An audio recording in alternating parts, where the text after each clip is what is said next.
અરે ઓછું નાક પણ અસલી નાક. MDH કાશ્મીરી લાલ મરચાની પાવડર. બનાસકાંઠામાં પાલનપુર અમદાવાદ હાઈવે પર યુવકની હત્યા મામલે લોકોમાં રોષ છે. ચૌધરી સમાજના લોકો પહોંચ્યા સિવિલ હોસ્પિટલ. જ્યાં સુધી આરોપી નહીં પકડાય ત્યાં સુધી મૃતદેહ સ્વીકારવાનો ઇનકાર કર્યો. 2 યુવક પર જીવલેણ હુમલો થતા યુવકનું મોત અને એકની હાલત ગંભીર છે. પૈસાની લેતી દેતીમાં યુવકની હત્યા થઈ હોવાનું સામે આવ્યું છે, તો 10થી વધુ લોકો યુવકો પર હુમલો કર્યા બાદ ફરાર થઈ ગયા. આ સાથે જ ગંભીર હાલતમાં યુવક ખાનગી હોસ્પિટલમાં સારવાર હેઠળ છે. પોલીસ દ્વારા આરોપીઓની શોધખોળ શરૂ કરવામાં આવી.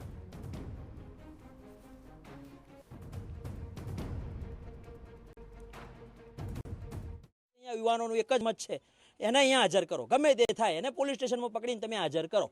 એ હાજર થશે. સ્પેશિયલ સીટની રચના કરવામાં આવે અને ફાસ્ટ કોર્ટમાં કેસ ચલાવો. તમે આ એક 30-32 વર્ષનો યુવાન, એની ઘેર નાની 7 મહિનાની છોકરી છે.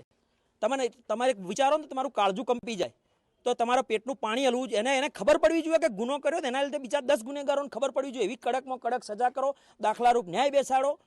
કે દાદાની સરકાર કહે છે, દાદાની સરકાર. હું હર્ષભાઈ સંઘવી સાહેબને પણ કહેવા માંગુ છું કે તમે જે કરો છો કે કાયદાનું રાજ લાવો. તમે એને કડકમાં કડક સજા કરીને એક નિયમરૂપ બનાવો કે ભાઈ પાલનપુરમાં આ ઘટના બની હતી અને આ સજા મળી. એવું તમે ફાસ્ટ કોર્ટમાં કેસ ચલાવો, તાત્કાલિક એને ડિસિઝન કરો અને કાયદામાં થતી ભયંકરમાં ભયંકર સજા, છેલ્લી સજા એને આપો. એ જ મારું માનવું છે. અને એને હાજર નહીં કરો ત્યાં સુધી એની લાશ તો નહીં જ જાય. કોઈ અસામાજિક તત્વો 3 થી 4 ગાડી ભરી અને ખુલ્લી તલવારો, પાઇપો અને લકડીઓ લઈ અને એમના ઉપર ઉચિંતો જ હુમલો કરી દીધો. એમાંથી એમને તાત્કાલિક પછી એ લોકો ત્યાંથી ભાગી નીકળ્યા અને બંને ભાઈઓને હોસ્પિટલમાં લઈ જવામાં આવ્યા. તે અમારા એક ભાઈ ભરતભાઈનું રાત્રે અવસાન થયું છે. આ એક ખૂબ ગંભીર બાબત છે અને સમગ્ર ચૌધરી સમાજ અને બધા જ સમાજના ભાઈઓ આના ઘટનાને એકદમ વખોડી કાઢે છે.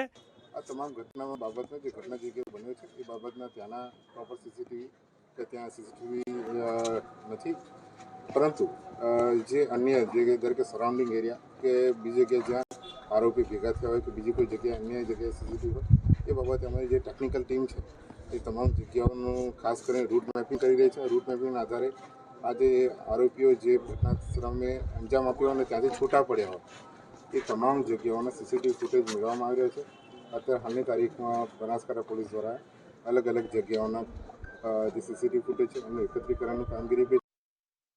MDH ચણા મસાલા.